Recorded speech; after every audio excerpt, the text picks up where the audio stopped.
여러분, 우리가 읽은 이 누가복음 2장은 지금으로부터 2000여 년 전에 예수님이 태어났을 때의 이야기를 해주고 있습니다. 그 중에서 오늘 말씀은 요셉과 마리아가 아기 예수님을 낳은 지 40일쯤 되었을 때, 며칠이요? 40일쯤 되었을 때 율법에 따라서 정결 예식을 하기 위해서 예루살렘 성전을 찾는 그런 장면입니다. 그런데 그 요셉과 마리아에게 비춰졌던 조명이 갑자기 싹 사라지더니 다른 한 사람에게 비춰지고 있어요. 장면이 전환되고 있습니다. 그 한 사람이 누구일까요? 시므온이라는 할아버지예요. 우리 친구들, 그 할아버지 이름이 뭐라고요? 시므온.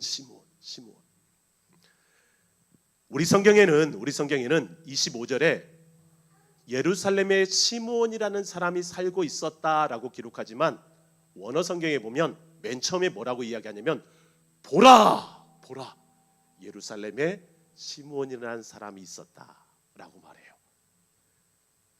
요셉과 마리아에게서 갑자기 시므온이라는 한 할아버지에게로 장면이 전환되고 있는 것입니다. 그리고 그에 대해서, 그 시므온이라는 사람에 대해서 뭐라고 이야기하냐면, 우리 친구들만 한번 따라서 해볼까요?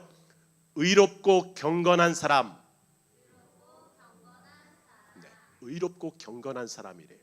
여기서 의롭다라는 말은, 경건하다라는 것은 어떤 도덕적으로, 윤리적으로 깨끗한 사람이 아니라 하나님의 말씀에 순종하는 사람을 말하죠. 지난번 우리가 요셉을 통해서도 살펴봤잖아요.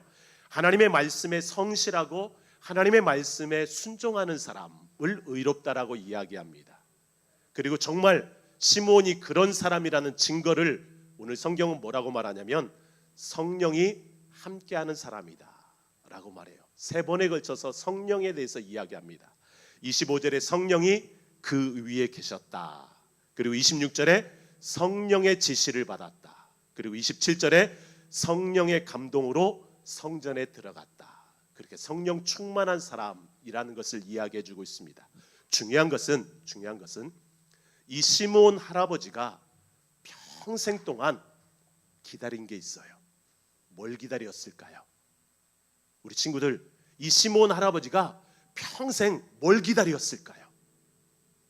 오늘 말씀해 보니까 이스라엘의 위로를 기다렸다라고 기록합니다. 하나님이 이스라엘 백성들에게 주는 그 위로를 기다렸대요.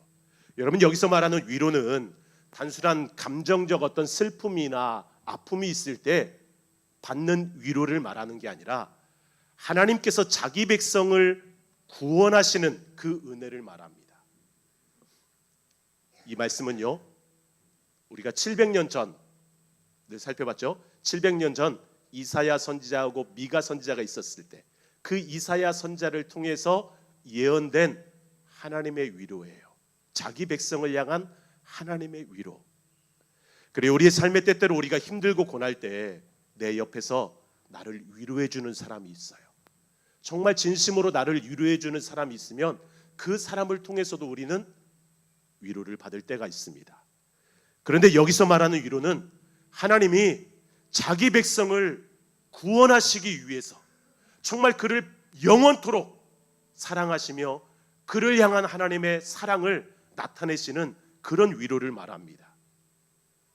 여러분, 원하기는 하나님께서 예수님을 통해서 주시는 이 위로와 평안이 저와 여러분들에게 있기를 주님의 이름으로 축복합니다. 그렇게 시므온 할아버지는요, 평생 하나님, 내 이런 문제를 좀 해결해 주세요 라는 기도를 하지 않았고요, 아니면 그냥 보통 사람들처럼 그냥 그렇게 나이가 들어간 노인으로 산 것이 아니라 하나님의 약속을 기다리면서 살았어요. 하나님께서 자기 백성을 구원하시고 자기 백성을 위로하시겠다라는 그 예언의 말씀을 기다리면서 살았습니다. 그리고 드디어 그 날이 온 거예요. 어떤 날이요? 하나님께서 구원자를 통해서 자기 백성을 위로하시겠다는 그 날. 그 구원자를 만나는 날이 온 거지요. 그런데요, 시므온 할아버지가 본 그 구원자는 힘 있는 사람이 아니었습니다. 아기였어요, 아기.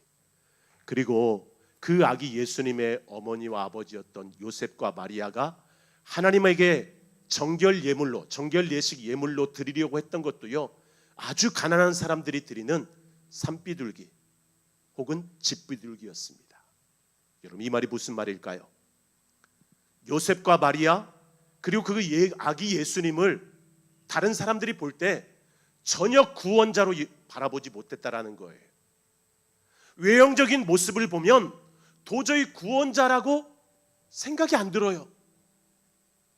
그냥 평범한 그런 가난한 사람들, 아무도 그 예수님을 신경 쓰지 않았습니다. 특별하게 생각하지 않았어요. 그런데 시므온 할아버지는 의롭고 경건하여서 하나님의 약속을 기다렸던 그 시므온 할아버지는 단번에 그 아기가 하나님이 보내신 구원자라는 것을 알아보고는 요셉과 마리아에게 내가 그 아기를 좀 안아볼 수 있냐고, 그 아기를 좀 안아보고 싶다고 이야기합니다. 그리고 요셉과 마리아가 내어준 그 아기 예수님을 안고는 하나님을 찬송하며 이렇게 고백해요. 주님, 내가 주님의 구원을 보았습니다. 이제는 내가 평안히 눈을 감을 수 있겠군요. 주님, 주님이 보내준 이 구원은 모든 백성들에게 주신 하나님의 구원인 줄 믿습니다. 이방인들에게 비추는 빛이고 주의 백성 이스라엘에게는 영광 중에 영광입니다 하면서 하나님을 찬양해요. 여러분, 많은 사람들이 몸이 건강하고 또 물질적 풍요를 누리면서 내가 하고 싶은 것을 다 할 수 있으면 야, 이제 여한이 없다, 이제 좀 편히 살아보자 라고들 이야기합니다.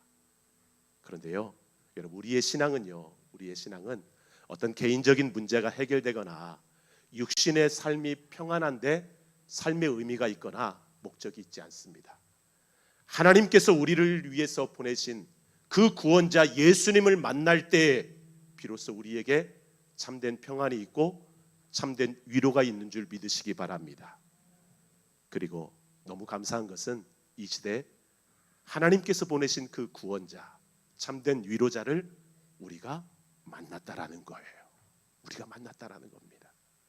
시몬의 고백처럼 하나님께서 이루신 구원은요, 어느 특정한 사람들에게만 해당되는 게 아니에요. 모든 사람들, 예수님이 오셨던 이스라엘 사람들뿐만이 아니라 모든 열방들을 향해서 다 그 구원의 길은 열려 있습니다. 그러나 안타깝게도 이 시대 많은 사람들이 그 구원자, 아기 예수님이 오신 이 성탄절에 예수님을 바라보지 못하고 있습니다. 예수님을 바라보지 않아요. 왜 그럴까요? 어쩌면 육신의 기쁨과 만족에서 오는 그 위로를 받으려고 하기 때문에 예수님을 바라보지 못하는 것 아닐까요? 여러분, 그러나 우리는 예수님만이 하나님이 보내신 구원자이고 예수님만이 참된 위로자이고 평안임을 믿기 때문에 여러분, 이 자리에 모여서 하나님께 예배하며 우리 아기 예수님이 오심을 기뻐하고 찬양하는 줄 믿습니다. 이곳에 모인 우리 아이들도 마찬가지예요. 우리 아이들에게, 우리 친구들에게 물어볼게요. 여러분, 예수님이 이 땅에 오신 이 성탄절, 우리 예수님의 오심을 기뻐하고 찬양하면서 나는 이 자리에 왔습니다 라고 하는 친구들 손 들어보세요. 예수님의 생일 축하하기 위해서 모인 친구들 손 들어보세요. 쑥스러워서 손을 못 드는 친구들, 고학년 친구들. 네. 그래요, 손 내리세요. 네, 손 내리세요. 여러분, 오늘 이 시간이 그런 시간 되었으면 좋겠습니다. 그냥 우리의 기쁨이 아니라 예수님이 이 땅에 오심을 정말 기뻐하고 축하하는 자리 되었으면 좋겠습니다. 그리고 더 나아가서 정말 성령 충만한 사람, 의롭고 경건한 사람으로 다시 오실 예수님을 사모하는, 기다리는 그런 시간 되었으면 좋겠습니다. 우리 옆 사람에게 이렇게 말해 주세요. 예수님의 오심을 축하합시다. 네. 그래요. 그런 우리의 삶이 예수님을 통해서 주시는 하나님의 위로와 또한 평안으로 가득가득 채워지는 그런 우리의 삶이 될 수 있기를 주님의 이름으로 축복합니다.